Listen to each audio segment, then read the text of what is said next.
कहने लगा हज़रत अल्लाह ने मुझे दौलत दी, माल दिया, ज़मीनें दी तो मैं अय्याश हो गया। इमाम मालिक बिन दिनार रहमतुल्लाह अलैह फरमाते हैं मुझसे कहने लगा पैसे आए तो मैं अय्याश हो गया।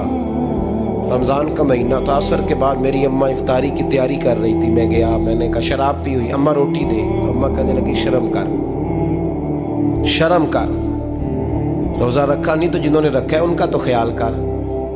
कहते अम्मा की बात का मुझे गुस्सा लगा। मैं कहा करता हूँ बदनसीब है वो बेटा जिसका बाप उससे बात करते हुए डरता है कि पता नहीं कहाँ से बोलेगा। बदनसीब नहीं वो बेटा जिसकी माँ उससे बात करते हुए सहम जाती है कि पता नहीं कौन सी बोली बोलेगा। बदनसीब नहीं कि माँ बाप भी जिससे खोल के बात ना कर सके।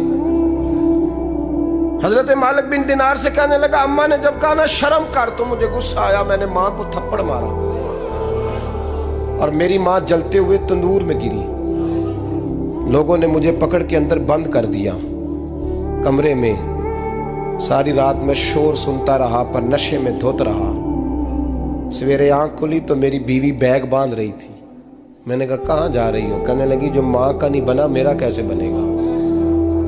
वो मैंने कहा मेरी अम्मा का, वो तो लोगों ने रात को ही दफन कर दी जनाजा पढ़ के।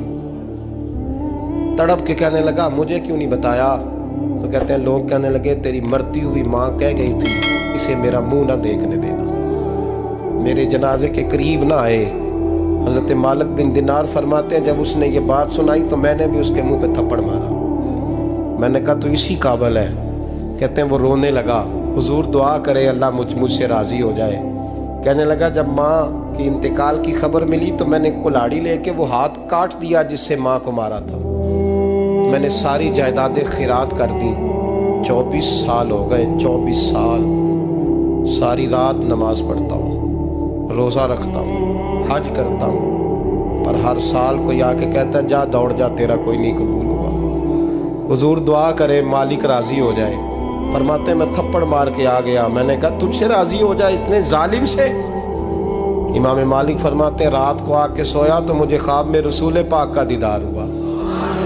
तो नबी पाक अलैहिस्सलाम ने फरमाया मालिक तू उसे मायूस क्यों कर आया है? अल्लाह तो बड़ा मेहरबान है।